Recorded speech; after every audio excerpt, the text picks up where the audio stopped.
Mapagpalang araw po sa inyong lahat. Kumusta po kayo? Yung word of the day natin ngayong araw na ito ay silence. For the past years, hindi ako nagbibigay ng reflection kapag Biyernes Santo. Silence nga, di ba? Mas mainam na manahimik. Pero hayaan nyo ngayong araw na ito, magbigay ako ng simpleng paliwanag sa mga mangyayari ngayong hapon. Sa lahat ng pagdiriwang ng simbahan, ang Biyernes Santo ang pinakatahimik, pinakaseryoso, at marahil ay pinakamatindi sa damdamin.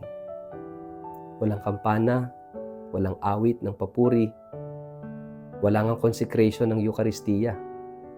Yung dambana ay hubad, parang ang buong mundo ay huminto upang makiisa sa pagdurusa ni Jesus. Ngunit sa katahimikang ito, may isang malalim na paanyaya. Ang paanyaya na pumasok tayo hindi lamang bilang tagamasid sa selebrasyon, kundi bilang kabahagi sa misteryo ng krus. Nagsisimula yung ating liturgy sa araw na ito sa isang kakaibang paraan.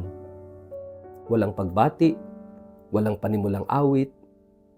Ang pari ay tahimik na papasok at magpapatira pa sa harap ng dambana. Ang prostration na ito ay hindi lamang simpleng galaw. Ito'y isang panalangin ng buong pagkatao.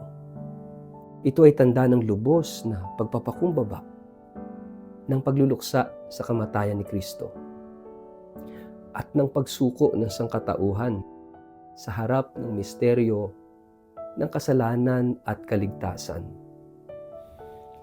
Sa sandaling ito ng katahimikan, tila tayo ay inaanyayahang tingnan ang ating sarili.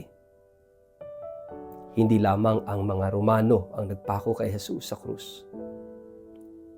Tayong lahat ay may bahagi rito.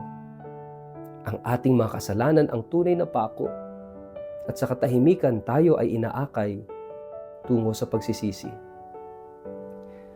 Pagkatapos nito ay ang pagbasa ng pasyon. Karaniwan mula sa Ebanghelyo ni San Juan. Ngunit ang pasyon ay hindi lamang kwento na pinakikinggan. Ito'y salamin ng ating sariling buhay. Habang naririnig natin ang pagtataksil, ang pagtanggi, ang paghatol, at ang pagpapako sa krus, unti-unti nating nakikilala ang ating sarili sa mga tauhan ng kwento. Minsan tayo si Pedro na nagtatwa. Minsan tayo ang mga taong sumigaw ng ipako sa krus. Minsan tayo si Pilato na alam ang tama ngunit natatakot kumilos. Ngunit sa gitna ng lahat ng ito, naroon si Jesus. Tahimik, nagtitiis at nananatiling tapat. Pinapakita ng pasyon na ang pag-ibig ng Diyos ay hindi nasusukat sa ginhawa kundi sa kakayahang magmahal kahit nasasaktan, kahit tinatanggihan, kahit ipinapako sa krus. Kasunod nito ang 10 panalangin ng bayan. Dito makikita natin ang lawak ng puso ng simbahan. Hindi lamang siya nananalangin para sa sarili kundi para sa buong mundo. Ipinapanalangin ang simbahan, ang Santo Papa, ang mga lingkod ng simbahan, ang mga naghahanda sa binyag, ang pagkakaisa ng mga Kristiyano, ang mga Hudyo, ang mga hindi naniniwala kay Kristo, ang mga naniniwala sa Diyos, ang mga pinuno ng bayan, at ang mga nagdurusa. Sa paanan ng krus, nawawala ang lahat ng hangganan. Ang pag-ibig ni Kristo ay para sa lahat. At tayo bilang kanyang mga tagasunod ay tinatawagan na palawakin ang ating puso.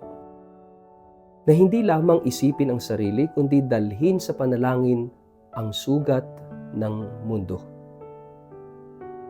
Pagdating sa pinakapuso ng liturhiya, inilalantad ang krus. Unti-unti itong ipinapakita habang inaawit. Narito ang krus na banal, kinamatayan ng tagapagligtas ng sanlibutan.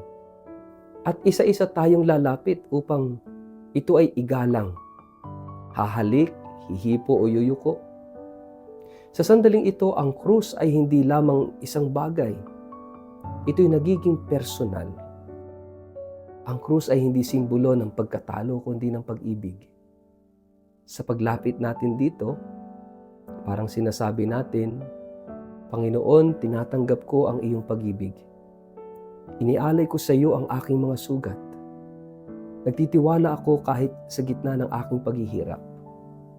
Dito natin nauunawaan ang kabalintunaan ng pananampalataya. Na sa tila pagkatalo ay may tagumpay. Sa kamatayan ay may buhay. At sa sugat, may kagalingan. Pagkatapos ito ay ang pagtanggap ng banal na komunyon na kinonsecrate pa kahapon o the day before, kahit sa gitna ng kamatayan, patuloy na ibinibigay ni Kristo ang kanyang sarili. Ipinapaalala nito sa atin na ang pag-ibig ng Diyos ay hindi napuputol kahit sa pinakamadilim na sandali. At pagkatapos ng komunyon, ang liturhiya nagtatapos sa katahimikan. Walang huling pagbabasbas, walang awit ng pagtatapos. Tayo ay umaalis na parang may dalang bigat. Ngunit hindi ito bigat ng kawalan ng pag-asa, kundi bigat ng pag-ibig na ating nasaksihan. Ang katahimikan ng pagtatapos ay tila ba nagsasabi, hindi pa tapos ang kwento. May darating pang liwanag. Ngunit sa ngayon, tayo ay tinatawagan na manatili sa paanan ng krus. Sapagkat dito natin nakikita ang isang Diyos na hindi tumatakas sa paghihirap, kundi pumapasok dito upang iligtas tayo. Isang Diyos na hindi tayo iniwan, kahit tayo mismo ang lumalayo. Isang Diyos na ang pag-ibig ay hindi namamatay kailanman. Kaya, sa Biyernes Santo, hindi lamang natin ginugunita ang kamatayan ni Jesus. Inaanyayahan tayong maranasan ang lalim ng kanyang pag-ibig. At sa katahimikan ng krus, may isang katotohanan na unti-unting sumisibol sa ating puso. Ang krus ay hindi wakas. Ito'y simula ng pag-asa.